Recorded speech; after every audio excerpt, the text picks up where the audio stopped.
These gang leaders built criminal empires, but their wives had their own roles. Some stood by them, others paid the price. Joaquin Guzman. This powerful figure in Mexico's underworld, Joaquin Guzman, built the Sinaloa cartel before landing a life sentence in the US. His wife, Emma Coronel, met him as a teenager and later became involved in his operations. She was jailed for drug crimes, but released in 2023.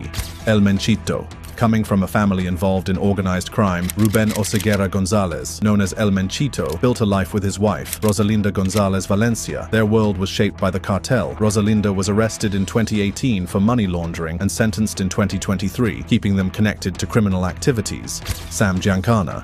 Mobster and the boss of the Chicago outfit, Sam Giancana, built a powerful criminal empire in Chicago, running illegal gambling and other operations. His wife, Angeline, wasn't part of his crimes, but stayed by his side. After she passed, he raised their daughters alone. He was killed in 1975 before testifying about mafia government connections. Alfonso Avila Quintero. Sandra Avila Beltran was born into a wealthy family deeply involved in the drug trade. Her father, Alfonso Avila Quintero, had strong cartel ties. She built a powerful network, connecting traffickers in Mexico and Colombia. Both of her husbands, former police officers who turned to crime, were killed. Arrested in 2007, she later served time. Pablo Escobar. Maria Victoria Henao married Pablo Escobar when she was 15, despite her family's objections. She lived in luxury, but also faced constant danger. After Escobar's death in 1993, she fled Colombia with their children. Arrested twice for money laundering, she denied any involvement. Now, living in Argentina under a new name, she stays out of the public eye.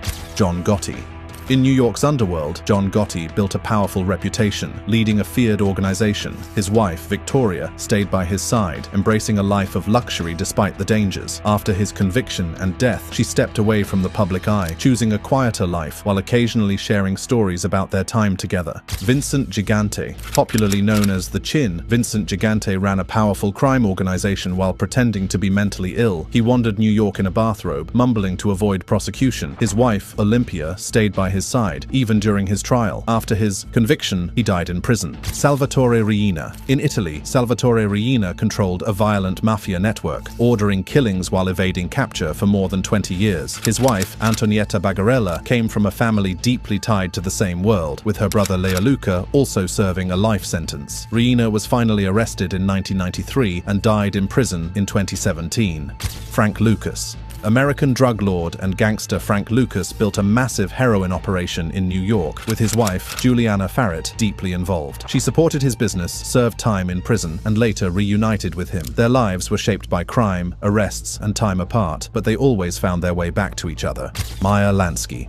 One of the most powerful and richest crime syndicate chiefs and bankers in the United States, Meyer Lansky built his wealth through illegal gambling and organized crime. His wife, Thelma, stayed with him through legal troubles and lived a quiet life. After his death in 1983, she focused on charity and spending time with family. Benjamin Siegel. Esther Krakauer married Benjamin Siegel in 1929. While he built a criminal empire, she stayed out of his illegal activities. His affairs led to their divorce in 1946. A year later, he was shot and killed. She moved to New York with their daughters and passed away in 1982. Bernie Madoff. Mastermind behind the largest Ponzi scheme in history, Bernie Madoff took billions from investors while his wife, Ruth, was involved in his business. After his arrest in 2008, they tried to end their lives together. She was left with almost nothing, while he died in prison, leaving her to face the aftermath of his actions. Sammy Gravano. Sammy the Bull. Gravano was a major player in the Gambino crime family. His wife, Deborah Cibetta, was with him for years as their lives revolved around the mob. Their daughter, Karen, later shared their story on TV and in books. Gravano helped take down John Gotti, but later went to prison for drug charges.